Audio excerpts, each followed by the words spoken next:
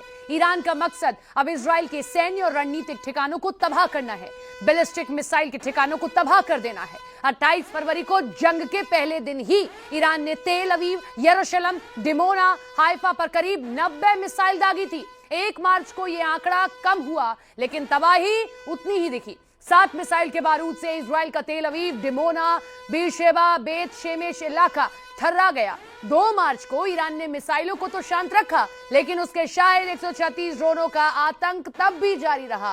Palm चम airbase पर और हाइफा में घुसे शाहिद ड्रोन ने डिफेंस सिस्टम से बचते हुए बारूदी धुआं उठा दिया। तो वहीं 3 मार्च को एक बार फिर मिसाइलों की गूंज सुनाई दी।